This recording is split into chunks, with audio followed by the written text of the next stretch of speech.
welcome back here to Live Now from Fox. I'm Andrew Kraft. Thanks so much for being with us here. Let's dive into more of these top headlines, especially those emanating out of the Middle East. Live picture there, the sun rising up there over the Jerusalem skyline. Well, as you know, Prime Minister Benjamin Netanyahu is under heavy pressure to secure the release of the remaining hostages after 3 Israelis freed on Saturday came home emaciated after 16 months in captivity. Yet, in a sign of the precarious nature of the truce, the Israeli military said late today it had canceled leave for soldiers assigned to Gaza. Hamas said its plan to delay the next hostage release until further notice depended on whether Israel abides by its obligations. So Hamas is alleging that Israel has violated conditions of the ceasefire deal. Well, so much so that President Trump was asked about it today in the Oval Office, and this is what he said.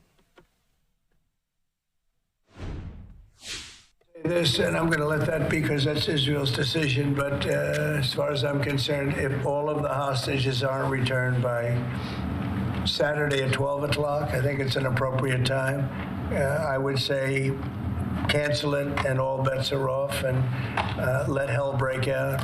I'd say they ought to be returned by 12 o'clock on Saturday, and if they're not returned, all of them, not in drips and drabs, not 2 and 1 and 3 and 4 and 2. Saturday at 12 o'clock, and after that, I would say all hell is going to break out. And I don't think they're going to do it. I think a lot of them are dead. I think a lot of the hostages are dead. I think it's a great human tragedy what's happened. How people can be that mean to do. I mean, the one guy was laughing when a hostage he thought his family was alive, found out the family was dead, and his captor, so to speak, started laughing because he thought it was so funny. You know, this is a different group of people. No, I would say Saturday at 12, we want them all back. I'm speaking for myself. Israel can override it. But from myself, Saturday at 12 o'clock, and if they're not here, all hell is going to break out. So all hell is going to break out in President Trump's words there. Let's talk about all of this and more with national security analyst and expert and retired Marine intelligence officer Hal Kempfer. He joins me. Hal, good to see you. I hope you had a good weekend, but there's a lot to get to. And so maybe we should start not at Trump's comments there, but at the news that Hamas is alleging violations of the ceasefire deal on Israel's part. What are they? Do they have any credence? Andrew, both sides have been making claims of violations of the ceasefire, and certainly Israel's had a number of things to point to. Some very much not way disputed. It was just basically Hamas was not complying with the stipulations very blatantly. Now, what Hamas is saying is that Israel has not fulfilled its delivery of aid, that they have held up some aid, and also that they have done airstrikes. Now, I personally, I don't know which airstrikes they're referring to. That was kind of a mystery to me. And as far as the aid, that seemed somewhat of a mystery to me as well, although certainly a lot of logistics things happen with the aid. And one of the things that did come out today, it's still a persistent problem, is that when the aid trucks go in, that in many cases Hamas will intercept them. They will strip the trucks of all the aid. Then those Hamas members will sell the aid to vendors in the Gaza Strip, who will then jack the price way up and sell it to people who need that aid, basically stopping that aid effectively from getting to many of those who actually need it. So there's a deeper underlying problem, if you will, in aid distribution. Always has been a problem with aid distribution in Gaza.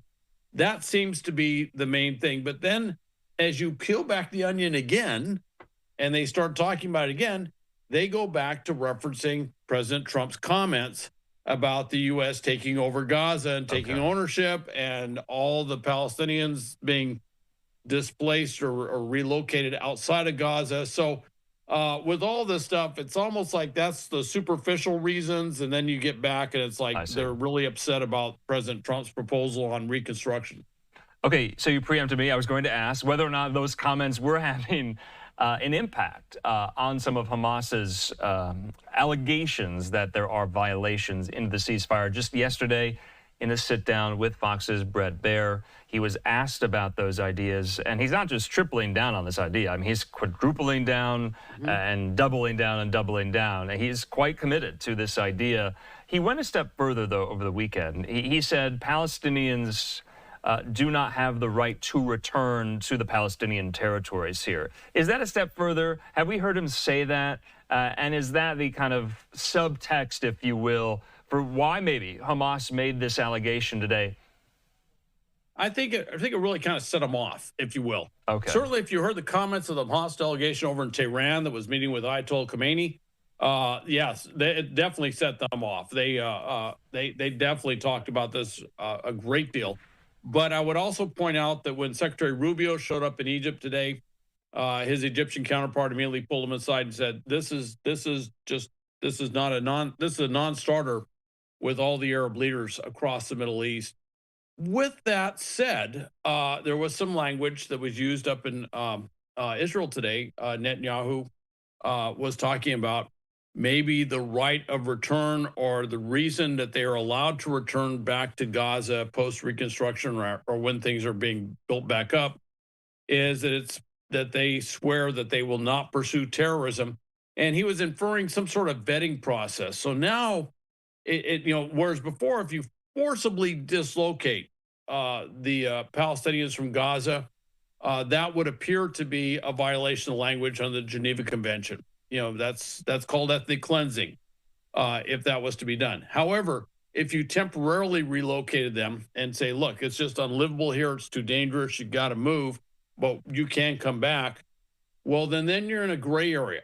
Was it a violation, or was it just simply that had to be done for very pragmatic reasons, and letting them back in? And what they're kind of looking at now is they're setting up something where there'll be a vetting process, a clearing process. And part of this is tied to de-radicalization. I see. But the other part of it is physically separating the Palestinians in Gaza from Hamas. In other words, going through and physically separating them. And you and I have talked about this since the war began, about the need to do that. And it is and how difficult it is. Ironic. Here we are at the end of the war. Now they're talking about doing that. Right, and we've talked about how difficult it is to distinguish. I wanted to also bring up this as well. In that very same Oval Office sit-down, Trump threatened to withhold aid from Jordan and Egypt if they don't take in Gazan refugees. We know, I believe, President Trump will be meeting with the King of Jordan and his son tomorrow, so I would imagine that that's going to be brought up in those conversations here. But Hal, you and I have talked, and there have been estimates out there. Steve Witkoff said, he's the Trump administration Middle East envoy, it could take 10 to 15 to 20 years to rebuild the Gaza Strip. But this is the home of Palestinians who have lived there, yes, under Hamas rule, but it is their home. And if Egypt's not going to take them, or Qatar, or Jordan, that's the only place right now they have to go back to. And so the words coming out of President Trump's mouth are that essentially that is not available or an option for them. Who decides that? Is that Trump's to decide? This is their home. Well, it's very interesting. Technically, as the occupying power, if you will, if you want to use that term, Israel would make pretty much the decision on where these people would end up based on the situation on the ground. So at the end of the day, Israel has to certainly agree to whatever it is. But realistically, it's got to be a multilateral decision with a number of Arab neighbors as to where it is. Now, Netanyahu this weekend made a comment about maybe an Arab state, and some of it, maybe he kind of mixed up his terminology, but it certainly set off the Saudis. He was talking about a Palestinian state that would be set up in Saudi Arabia, is what it sounded like. And then it sounded like he may have mixed up his terminologies and called it a Saudi state or something. Anyway, the idea was that you would relocate either all or a large chunk of these Palestinians in Gaza and move them if not to Jordan and Egypt, maybe to Saudi Arabia or someplace else. And of course, we had talked about the fact that Saudi Arabia has that big plan to build that city out of nowhere on the border with the Jordan and Saudi Arabia. So, you know, when the Saudis plan, they plan big, and so there's certainly a lot of thoughts that go into that. But you know, it has opened the door as to where they could go, and certainly it's not unprecedented. If you go back to the PLO, they were in Lebanon and they were moved to Tunisia, as you may recall. But the numbers aren't even close to what we're looking like with 2 million Palestinians in Gaza. I mean, just the sheer numbers alone has a quality of itself, which makes it very different from anything else ever tried. You know, I thought it was interesting, too, because the Palestinian Authority today made some type of overture to the Trump administration. That's at least how it's being characterized and perceived here. Mahmoud Abbas, the head of the PA, ended a controversial system that paid stipends to the families of Palestinian prisoners, including those convicted in deadly attacks on Israel. The U.S. and Israel have said the so-called Martyrs Fund rewarded violence against Israel. Abbas suspending some of those payments today. So it seems like a lot of players in the region are still trying to figure out how to respond, to get a response to what Trump keeps saying about what to do with the Gaza Strip here. So I think that's really, really interesting. And we're talking about it still, though, as a hypothetical. I mean, this is in theory. No one has kind of discussed what this would even look like. I mean, many reporters are pressing Trump on that very aspect. And it seems like because he is a real estate mogul and that's how he made his name and got all of his money, it seems like that is how he is approaching this, as some type of land real estate development project. The Gaza Strip. It certainly sounds like a real estate development project. I will say, and by the way, you brought up a very good point, which is that Martyrs Fund, what has been euphemistically called the Palestinian Authorities, you know, pay to slay, because they're literally paying the families of those who have gone out there and done deadly terrorist attacks. Ending that was more than just a symbolic thing. That was a very substantial thing. That had been a thorn in the side of Israel and all of its dealings with the Palestinian Authority going back a very, very long time. So that was a big change there. You know, in all of this, where you see the pushback from the Arab leaders across the board, I am seeing the road kind of open up. You know, the real estate deal. But part of this is just realistic recognition of what the situation is on the ground. You know, President Trump uses different terminology than I would use as a military intelligence officer. But, you know, it is littered with unexploded ordnance. There's tremendous amount of hazmat. You know, there is no utilities. There's no water. There's no sanitation. The buildings that are standing are unsafe. The other buildings have collapsed. You have to move the people someplace to where they can sustain themselves while the rebuilding's going on. And it could take a very long time. It could be 5, 10, 15 years. Although there are, you know, but within that, it's like anything. It's a big negotiation. Do you remove everybody from all the Gaza Strip at once? Could you remove them from half of the Gaza Strip and maybe set up some long-term camps and then rebuild and go back? There's a lot of different possibilities there. And that's where Donald Trump, the negotiator, you know, the co-author of Art of the Deal, that's where he kind of comes in, which is throw these things out there, get these ideas out there as a marker, and then you start negotiating. And I'm already starting to see some of that happening. You know, this end of pay to slay, so to speak, this end of the Martyrs Fund may not seem like it's directly connected. It's showing some movement on the Palestinian side. And I think that's the biggest thing is, and it's also setting up the Palestinian Authority as a more reasonable party to deal with, because obviously Hamas is not being a reasonable party to deal with, and Hamas will not be in power when this is all done. At least that's what all the countries seem to agree upon. So maybe except Hamas. Except Hamas, sure. Obviously, Hal, except Hamas. Good point. Hal, let's get back to the idea of today, though, that the ceasefire is kind of on tenterhooks right now. No one knows if because of President Trump's comments today that we just showed you and we just showed the viewers on whether or not this can continue, this can persist. Is the ceasefire still on?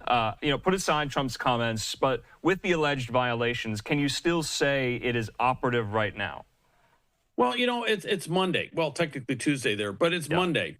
And there's a lot of days between now and Saturday. Part of this thing, I think part of what we're seeing too, despite everything Hamas is saying, I wouldn't be surprised to find out if they're having a problem coming up with live hostages to return. That's been a problem they've had in the past. You may recall the first ceasefire they did, they started running out of live hostages to exchange. And certainly if you look at how gaunt and emaciated this last group was, it makes you wonder what the next group would look like. There may be serious logistics problems. What they don't want to do is admit, and they won't unless they're absent. Well, they simply won't admit how many of those hostages are claiming are alive, probably are not alive, and that's what President Trump alluded to today. And I'm sure he said that because he had very good intelligence indicating that a number of them that they claim are alive are not. If they're not alive, Hamas has less leverage. I see. Hamas has less leverage to maintain the ceasefire because if you're lying about how many hostages you have, well, the whole ceasefire is based upon hostage release. Yeah. And so that could cause a complete collapse. Although, as I said, today's Monday, Tuesday there. We're talking about Saturday. A lot can happen between now and Saturday. Right. I just wanted to ask you, do you think that Israeli officials were worried by Trump's comments today? Obviously, Israeli officials share the sentiment. They want all the hostages released now, but this was delicately